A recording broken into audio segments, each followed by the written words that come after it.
सावन का महीना था। उस दिन तेज बारिश हो रही थी।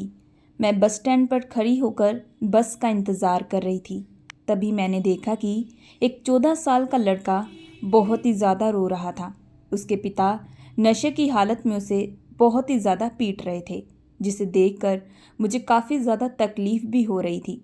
मैंने तभी उस आदमी को रोकने के लिए आगे बढ़ी और वह मुझ पर गुस्से से कहने लगा, इतना शौक है लोगों के मैटर में आने का, तो इससे अच्छा है कि तुम ही आज से इसे पालो और इसका खर्चा भी तुम ही चलाओ। वह आदमी बहुत गुस्से में मुझे बहुत सारी बातें सुना रहा था, लेकिन जब आदमी ने मुझे कहा कि मैं भीख मांगने के लिए इस लड़के को कहा था, लेकिन यह खाने के जितने भी पैसे तक न कमा पाया, यह सुनते ही मुझे उस आदमी पर इतना तेज गुस्सा आया कि मेरा दिल किया कि मैं वहीं उसे पीटना शुरू कर दूं।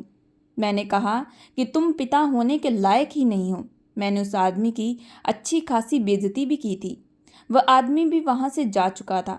लड़का बहुत ज़ोरों से रो रहा था। उसने मुझे कसकर पकड़ लिया था। वह काफ़ी ज़्यादा डर भी चुका था। मैंने कहा कि तुम बिल्कुल भी चिंता मत करो, आज से तुम मेरे साथ मेरे घर पर रहोगे। फिर मैं उसका हाथ पकड़कर उसे अपने साथ अपने घर पर ले आई। पति ने जब दरवाजे पर मेरे साथ उस बच्चे को देखा तो वह देखकर हैरान रह चुका था। वह मुझे कहने लगे कि सावित्री, आखिर तुम इस भिखारी के बच्चे को हमारे घर पर क्यों लेकर आई हो? मैंने अपने पति को उस वक्त समझाने की कोशिश की कि यह बच्चा आज से हमारे साथ इसी घर में रहेगा। जब मेरे मुंह से ये बात निकली तो मेरे पति के होश उड़ चुके थे। वह कहने लगे ये ऐसा मुमकिन नहीं हो सकता, लेकिन मैंने उन्हें अपनी बातों से मना लिया था। यह घर के छोटे मोटे काम में हमारी मदद किया करेगा। पति से इस बात पर बहुत झगड़ा हुआ। पति कहने लगे, ऐसे बच्चे जानबूझकर कोई साजिश की वजह से ही घर पर आते हैं। हमें इन लोगों को घर में बिल्कुल भी पनाह नहीं देनी चाहिए। लेकिन मैंने अपने पति की बात पर बिल्कुल भी ध्यान नहीं दिया। अब वह रोज़ लड़का रात को मुझे बादाम वाला दूध दिया करता था। जब मैं रात को सोने जाती, वह हमेशा कहता, इसे पीने से आपको बहुत ताकत आएगी। आप दिन भर बहुत ज़्यादा काम करती हैं, बहुत मेहनत करती हैं। मैं भी उस लड़के की इतनी परवाह देकर खुशी खुशी उसके लाए हुए दूध को पी लेती, लेकिन उसके बाद मैं अपने होश खो बैठती थी। सुबह उठती तो पूरे कपड़े गीले रहते। अब यही सिलसिला पूरे 2 हफ्ते तक चल रहा था। मैं अंदर ही अंदर काफ़ी ज़्यादा परेशान भी हो चुकी थी। मुझे समझ में नहीं आ रहा था कि मेरे साथ ऐसा क्यों हो रहा है। पति भी उन दिनों काम की वजह से दूसरे शहर पर गए थे। एक दिन मैंने सोचा कि मैं यह दूध पीने का बहाना करूंगी। फिर रात को जैसे ही मैं सोने का नाटक करने लगी, उस 14 साल के लड़के में मर्दों जितनी ताकत आ चुकी थी। उसने मुझे कसकर पकड़ लिया था और वह पूरे लगातार जोश के साथ मेरे साथ जो कर रहा था, उसे मैं लफ्ज़ों में बयान नहीं कर सकती, क्योंकि वह मेरे साथ। मेरा नाम सावित्री है। मेरी शादी को पूरे 3 साल बीत चुके थे, लेकिन अभी तक मैं माँ नहीं बनी थी। मुझे और मेरे पति को बच्चों की बहुत ही ज़्यादा ख्वाहिश थी। हमने कई डॉक्टर से अपना चेकअप भी करवाया, लेकिन सब ने कहा कि मेरी प्रेगनेंसी में कुछ कॉम्प्लिकेशन आ रही है, जिसकी वजह से मैं माँ नहीं बन पा रही। मेरा पति मुझसे बेइंतहा प्यार करता था, क्योंकि हमारी लव मैरिज हुई थी। उसने आज तक कभी भी मुझे बच्चे के लेकर ताने नहीं दिए थे। वह हमेशा मेरी मदद करता, मेरे साथ खड़ा रहता और हमेशा यही कहता कि सावित्री, देखना, एक दिन भगवान हमारी किस्मत में कुछ अच्छा ही लिखेंगे। पति की बात सुनकर मुझे भी काफ़ी हिम्मत मिलती थी। हमारे पास पैसों की कोई कमी नहीं थी। मेरा पति एक सॉफ्टवेयर कंपनी में काम करता था, जहां पर उसकी सैलरी महीने के 40,000 थी, और मैं भी एक ऑफिस में काम करती थी, जहां पर मेरी तनख्वाह महीने के 35,000 थी। मेरे माता पिता का दिया हुआ मेरे पास बहुत कुछ था, लेकिन सिर्फ कमी थी तो सिर्फ एक औलाद की। अक्सर मैं दूसरे बच्चों को देखती तो काफ़ी ज़्यादा भावुक भी हो जाया करती थी। मैं और मेरे पति बहुत बार ट्राई भी करते, लेकिन मैं प्रेग्नेंट नहीं हो पाती। डॉक्टरों ने कई बार कहा कि शायद स्ट्रेस और टेंशन की वजह से मैं इन सारी प्रॉब्लम्स का सामना कर रही हूँ। इसी वजह से जितना हो सके मैं रिलैक्स फील करूँ। इसी वजह से पति ने एक दिन रात को बहुत ही अच्छे तरीके से कमरे को सजाया था। मुझे ऐसा लग रहा था जैसे मानो आज ही मेरी सुहागरात हो। और मैं एक नई नवेली दुल्हन हूँ। उस दिन पति ने मुझे एक सुंदर सी नाइटी ला कर दी थी, जिसे पहनकर मैं बेहद और सुंदर लग रही थी। मेरे पति गुलाब के फूलों से मेरे चेहरे को सहला रहे थे। आज उनकी आंखों में एक अलग ही किस्म की कशिश नजर आ रही थी। उसने मुझे काफ़ी रिलैक्स भी महसूस कराया। मैं काफ़ी उस रात खुश थी। पति की मोहब्बत देखकर मैं मदहोश सी होने लगी थी। फिर वाकई शादी के 3 साल बाद भी पति मुझ पर बेइंतहा प्यार लुटा रहा था। धीरे से मुझे अपनी बाहों में भरना शुरू कर दिया और फिर कहने लगे, आज वही पहले दिनों वाली मोहब्बत लुटाएंगे जिसमें हम काफ़ी घंटे तक एक दूसरे पर अपना प्यार लुटाते थे। पति के मुंह से ऐसी बातें सुनकर मैं काफ़ी ज़्यादा शर्मा चुकी थी।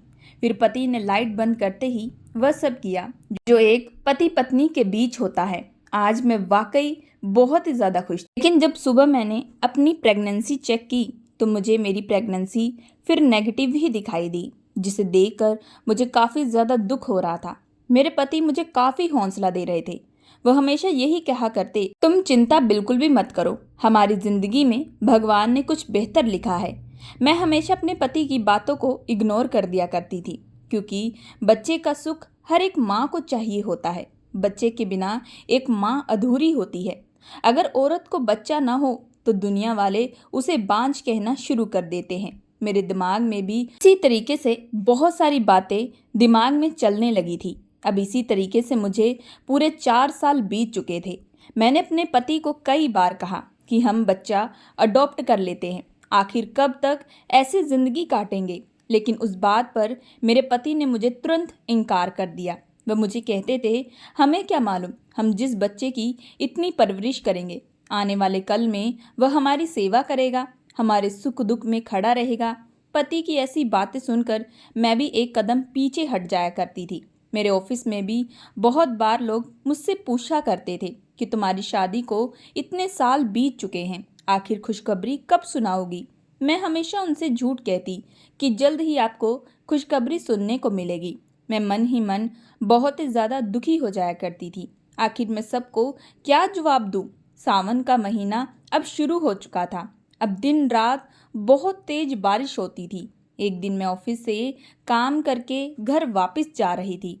मेरे पति की मुझे बहुत बार कॉल आ चुकी थी, सावित्री तुम कहाँ पर हो, घर वापस जल्दी आ जाओ, आज बहुत आंधी तूफान आने की संभावना है, तुम प्लीज़ जल्दी आ जाना।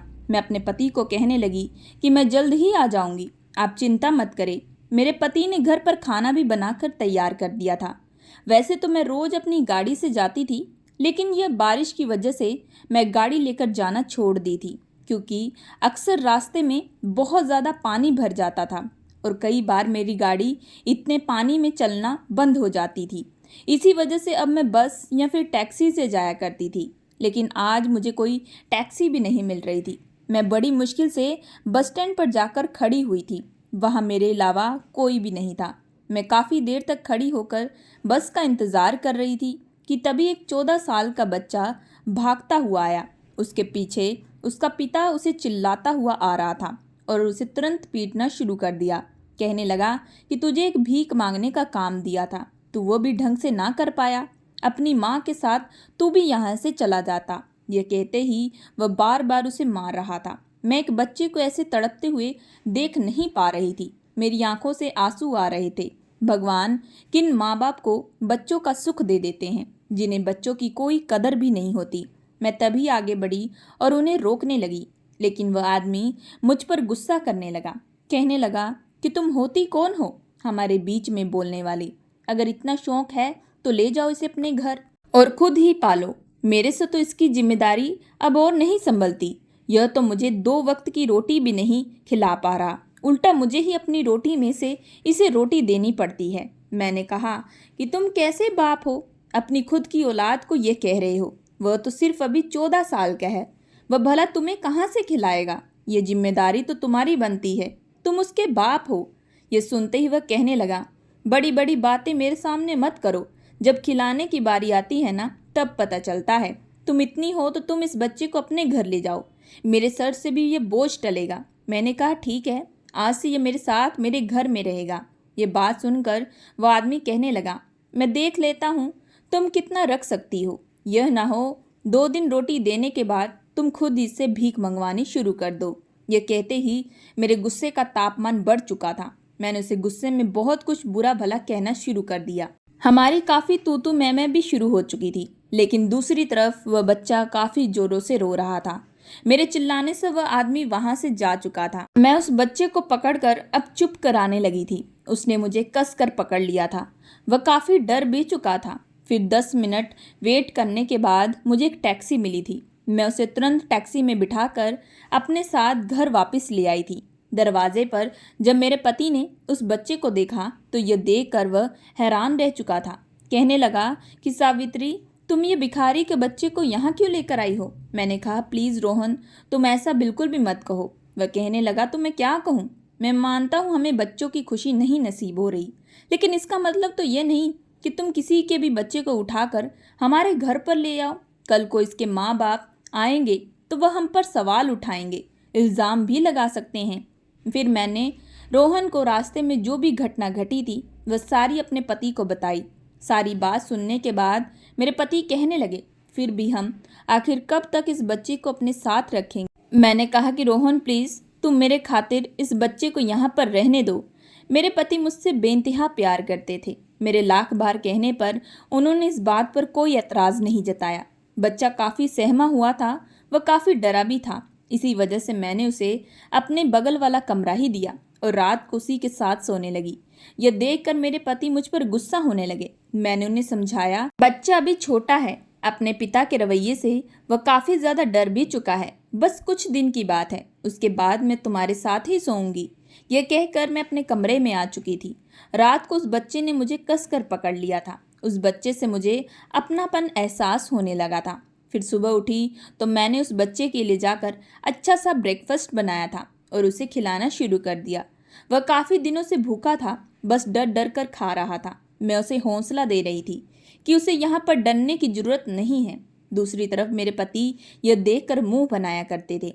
वह कहने लगे, पता नहीं तुम कितने दिन अपने साथ इसे रखोगी। नाश्ता करने के बाद वह गुस्से से अपने ऑफिस चले गए थे।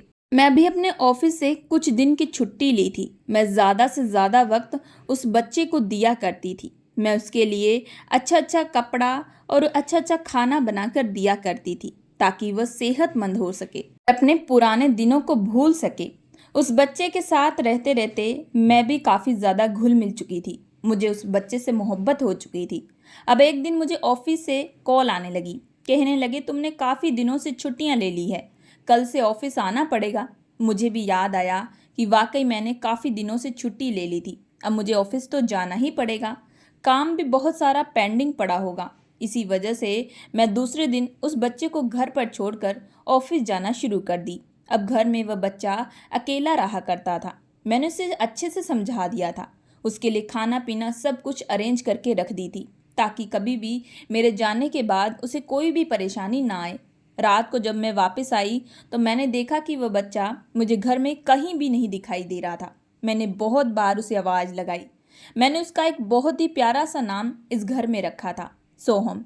मैं उसे बार बार सोहम सोहम कहकर बुला रही थी। मुझे डर लग रहा था कहीं वह इस घर से चला तो नहीं गया या फिर उसके साथ कुछ हो तो नहीं गया। मेरे दिमाग में अजीबो गरीब ख्याल से आने लगे थे। मैं काफ़ी ज़्यादा डर चुकी थी। मैंने सारे कमरे चेक कर लिए थे सिवाय मेरा कमरा।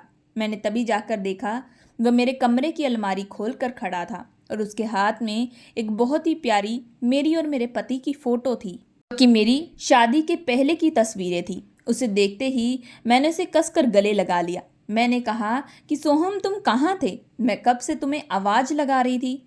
वह कहने लगा कि मैंने ध्यान नहीं दिया, बस ये तस्वीर में कहीं खो गया था। मैंने तस्वीर देखी तो उसे बताया कि ये तुम्हारे अंकल और मैं हूँ, हमारी शादी से पहले की तस्वीर है। कहने लगा, मेरे भी मम्मी पापा शादी से पहले एक दूसरे से प्यार करते थे। मैंने कहा, यह तो बहुत अच्छी बात है, लेकिन फिर उस दिन तुम्हारे पापा। लेकिन जब मैंने उसे सवाल पूछा तो वह चुप हो चुका था। मैंने तभी उस पर ज़्यादा जोर नहीं डाला क्योंकि मैं भी नहीं चाहती थी कि वह अपनी पुरानी ज़िंदगी को याद करे। मैं चाहती थी कि वह मेरे साथ हमेशा इस घर में खुश रहे, लेकिन पता नहीं यह कब तक मुमकिन हो सकता था। आज रात मेरे पति घर वापस नहीं आने वाले थे। उन्होंने मुझे फ़ोन पर बताया था कि वह काम के सिलसिले से दूसरे शहर जा रहे हैं उन्हें आने में कुछ दिन बीत सकते हैं। मैं और सोहम एक साथ कमरे में सोए थे, लेकिन अचानक सोहम मेरे पास एक गर्म दूध का गिलास लेकर आया। कहने लगा कि मैंने ये आपके लिए बनाया है, इसे पीने के बाद आप में ताकत आएगी। मैं भी उसके लाए हुए दूध को खुशी खुशी पी लेती थी, लेकिन उसे पीने के बाद मैं पूरी बेहोशी वाली नींद में चली जाती। रात को मेरे साथ क्या होता मुझे कुछ भी मालूम नहीं। सुबह उठती तो मेरे बाल बिखरे रहते, बालों और शरीर पर काफ़ी तेल भी लगा रहता। कभी कभी तो मैं सोचती कि शायद मैं रात को तेल लगाकर ही सोई होंगी। इसी वजह से, थकावट की वजह से मुझे कुछ याद नहीं आ रहा। सुबह उठती तो मुझे चक्कर भी आने लगते थे। दूसरी तरफ सोहम को देखती तो वह पहले के मुकाबले काफ़ी ज़्यादा खुश रहता था। यह देखकर मैं अच्छा फील करती थी, लेकिन धीरे धीरे मुझे सोहम का व्यवहार मेरे लिए काफ़ी अलग सा होता जा रहा था। मैं जब भी उसे देखती तो वह मुझे घूर घूर कर अजीब नज़रों से देखता। मैं जब भी नहाने जाती तो वह मेरे पीछे पीछे आ जाता और मेरे लिए कपड़े भी पहले ही निकाल कर रख देता। मैं उसे बार बार मना करती कि सोहम, तुम्हें ये सब काम करने की ज़रूरत नहीं है, मैं खुद से कर लिया करूँगी, तुम बस खाओ पियो और आराम से रहो। लेकिन वह हमेशा कहता, मुझे ये सब करने से खुशी मिलती है, अपनापन लगता है। शुरू शुरू में तो मैं भी सोहम की इन बातों पर ज़्यादा गौर नहीं किया करती थी, लेकिन अब रोज़ मेरे साथ यही कुछ होता। सुबह उठना तो चक्कर आना। एक बार तो ऑफिस में भी मुझे चक्कर आने लगे थे। मैंने अपने आप को बड़ी मुश्किल से संभाला था। मैंने अपने पति को भी अब ये सारी बात बताई। मेरे पति कहने लगे कि दाल में कुछ काला जरूर है, जरूर सोहम कुछ रात को करता होगा, कहीं वह हमारे घर की चोरी तो नहीं करता।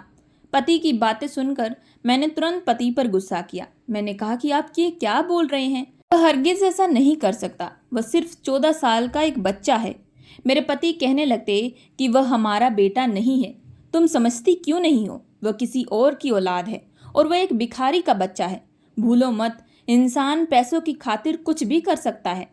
पति के इतना बार समझाने पर मेरे दिमाग में भी अब शक का कीड़ा चलने लगा था। मेरे पति मुझे समझाने लगे कि तुम अब से घर में सावधान रहना और याद रखना, आज तुम उसके लाए हुए दूध को नहीं पियोगी, बस पीने का नाटक करोगी और फिर गहरी नींद में चली जाओगी। आज मैं कैसे भी करके घर वापस जल्दी आ जाऊंगा। मेरे पास घर की एक एक्स्ट्रा चाबी पड़ी हुई है।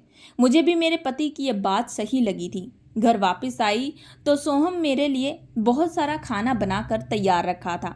सब कुछ उसने टेबल पर अच्छे से सजा कर रखा था। वह बड़े प्यार से मुझे देख रहा था। उसकी आंखों में एक अलग किस्म की कशिश नजर आ रही थी। वह मुझे पहले के मुकाबले अलग सा नजर आ रहा था। मुझे काफ़ी डर भी लग रहा था। अगर पति की बात ये सारी सही हुई तो फिर मैं क्या करूँगी। मैं पति की नज़रों में गिर जाऊंगी और सोहम को तो मैं अपना बच्चा मानती हूँ। फिर आखिर वह मुझे धोखा देगा तो मुझे और भी तकलीफ होगी। मेरे मन में अजीबो गरीब ख्याल आने लगे थे। खाना खाने के बाद मैं अपने कमरे में गई। अभी तुरंत सोहम एक बहुत बड़ा दूध का गिलास लेकर आया। कहने लगा, जल्दी से इसे पी ले। मैंने सोहम को जानबूझकर कहा कि मुझे पानी ला कर दे, तब तक मैं दूध पी लेती हूँ। जब सोहम कमरे से बाहर गया, मैं तुरंत वह दूध का गिलास सारा बेसन में फेंक दी और फिर सोने का नाटक करने लगी। मुझे पता था कि मेरे पति भी मेरे आसपास ही होंगे, क्योंकि उन्होंने मुझे बताया था कि वह वक्त से पहले घर आ जाएंगे और मुझे चिंता करने की ज़्यादा ज़रूरत नहीं है। लेकिन फिर भी मेरे दिमाग में अजीबोगरीब ख्याल चल रहे थे। मैं बस सोहम का इंतज़ार कर रही थी कि कब वह वापस आएगा और मेरे साथ क्या करेगा। लेकिन मैं जब शांति से सो रही थी, लेकिन अभी तक सोहम कमरे के अंदर नहीं आया था।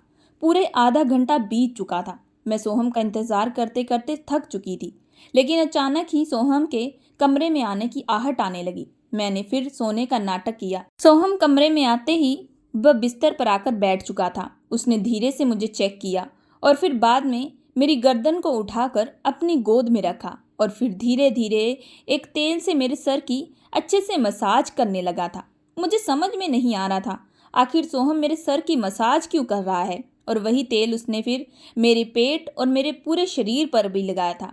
लेकिन जब वह तेल लगा रहा था तो अचानक ही खिड़की से एक आदमी आया, लेकिन वह कौन था मुझे मालूम नहीं। जब वह कहने लगा बेटा बेटा शब्द सुनकर मुझे पता चल चुका था कि ये सोहम का पिता ही है। लेकिन वह आखिर इस घर में क्या कर रहा है। मैं चुपचाप बस उन लोगों की बातें सुन रही थी। सोहम का पिता उसे कह रहा था कि तू बस इस घर में रहे और सारे सामान की चोरी कर ले, उसके बाद हम लोग मालामाल हो जाएंगे और यहाँ से कहीं दूर चले जाएंगे। लेकिन यह बात सुनते ही सोहम गुस्से से कहने लगा, वह किसी भी हाल में यह गलत काम नहीं करेगा। सोहम का पिता उसे बहुत बार लालच दे रहा था, वो उसे काफ़ी बार फोर्स भी कर रहा था, लेकिन बार बार सोहम एक ही बात कह रहा था कि वह अब मेरे साथ इसी घर में रहेगा, क्योंकि इतने सालों के बाद उसे एक माँ का प्यार मिला है और वह उसे गंवाना नहीं चाहता। अब वह इस माँ को खोना नहीं चाहता। बेशक मैं उसकी सगी माँ नहीं हूँ, लेकिन सगी माँ से बढ़कर मैं कर रही हूँ। सोहम की बातें सुनकर मेरे आंखों से आंसू आ चुके थे। इस वक्त मेरा पति भी कमरे में आया और मैं भी उठकर खड़ी हुई। वह दोनों ही हम दोनों को देखकर हैरान रह चुके थे। मेरे पति ने तो गुस्से में आकर सोहम के पिता को पकड़ लिया और फिर उसे पुलिस के हवाले करने ही वाले थे, लेकिन सोहम तभी रोने लगा और कहने लगा कि प्लीज़ ऐसा मत कीजिए, ये जैसे भी हो मेरे पिता हैं, आप प्लीज़ इन्हें छोड़ दीजिए, मैं आपके आगे हाथ जोड़ता हूँ। तभी मैंने सोहम को कसकर गले लगा लिया। मैंने कहा कि सोहम, तुम मुझसे इतना प्यार करते हो, मुझे आज बताओ तो फिर तुम मुझे रात को दूध में नींद की दवा क्यों मिलाकर देते हो और मेरे ये सर पर तेल क्यों लगाते हो, और फिर बाद में तुम्हारे पिता आते हैं तुमसे मिलने के लिए, तुमने कभी मुझे कुछ बताया क्यों नहीं। तभी सोहम कहने लगा, यह जादुई जड़ी बूटियों वाला तेल है जिसे काफ़ी घंटे कूटने के बाद शरीर में लगाया जाता है, जिससे जल्द ही औलाद हासिल हो जाती है। मैं जब इस घर में आया था तो मुझे मालूम पड़ चुका था, क्योंकि कई बार मैंने आप दोनों के बीच में बहस करते हुए बातें भी सुन ली थी। मैं आपकी सगी औलाद नहीं हूँ। आप दोनों की बातें सुनकर मुझे पता चल चुका था कि आप माँ नहीं बन पा रही थी। इसी वजह से आप दोनों में काफ़ी झगड़े भी हो रहे थे। इसी वजह से मैं ये तेल अब लगाया करता था ताकि आप जल्द से जल्द माँ बन सके। ये तेल मेरी माँ मोहल्ले की उन औरतों के लिए बनाया करती थी जिन्हें बच्चा नहीं हो पाता था, और जब ये तेल लगाते तो उसके बाद उनके घर में बच्चे की किलकारियां गूंजने लगती थी। सारी बातें सुनकर मेरी आंखों से आंसू गिरने लगे थे। खुद की औलाद ना होते हुए भी उसने मेरे लिए इतना कुछ सोचा। मैंने कहा कि फिर दूध में दवा देने का क्या कारण था। तब वह कहने लगा कि मेरे पिता रोज़ मुझसे मिलने के लिए आते थे और रोज़ मुझे यही सब कहते कि मैं आपके घर की चोरी करूं, जो कि मैं बिल्कुल भी नहीं करना चाहता था, और ना ही मैं यह चाहता था कि आप लोग इन्हें देखें, क्योंकि आप लोग अगर इन्हें देखते तो मुझे ही गलत समझते। इसी वजह से मैं ऐसा करता था, लेकिन इसके आगे मेरा कोई कारण गलत नहीं था। तभी मैं बहुत ज़्यादा गुस्से में आ चुकी थी। मैंने तुरंत उसके पिता पर चिल्लाने लगी। मैंने कहा कि आपकी हिम्मत कैसे हुई हमारे घर पर आने की। उन्हें उनकी गलती दिखाने लगी थी। अब उन्हें भी उनकी गलती का एहसास हो चुका था। वह कहने लगे कि वाकई उन्होंने बहुत गलत काम किए हैं, उन्हें अपनी गलती का पश्चाताप हो चुका है। अब वह आगे से मेहनत करके ही कमाएंगे और कभी भी अपने बच्चे को परेशान नहीं करेंगे, और आगे से वह सोहम को कभी भी लेकर जाने की जिद नहीं करेंगे। बस मैं इतना कहना चाहता हूँ कि मेरा जब मन होगा मैं अपने बेटे से तो आकर आपके घर मिल सकता हूँ ना। इस बात पर कोई एतराज़ नहीं था। मैं कभी भी किसी के माँ बाप को उनकी औलाद से अलग नहीं कर सकती थी। सारी बातें खत्म होने के बाद उसके पिता भी इस घर से जा चुके थे। अब हम लोग अपने कमरे में चले आए।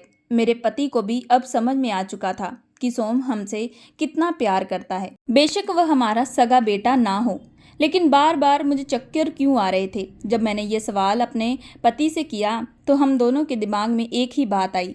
मैंने सोचा क्यों ना कल मैं अपनी प्रेगनेंसी टेस्ट कर लेती हूँ। जब मैंने टेस्ट किया तो देखा कि मैं माँ बन चुकी हूँ। यह खबर देखते ही मेरी खुशी का कोई ठिकाना नहीं था। मैं तुरंत भागते हुए अपने पति के गले लग गई। पति भी कहने लगे कि शादी के इतने सालों बाद जाकर हमें बच्चे का सुख हो रहा है। मैंने कहा कि यह सब कुछ सोहम के उस तेल का कमाल है जो वह रोज़ रात को मुझे लगाया करता था। सोहम वाकई हमारे लिए बहुत ही ज़्यादा लकी है। मेरे पति भी अब दिल से इस बात को मान चुके थे।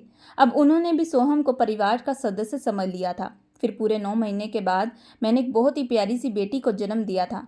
मैंने कभी भी अब सोहम को एहसास नहीं होने दिया कि वह मेरी औलाद नहीं है।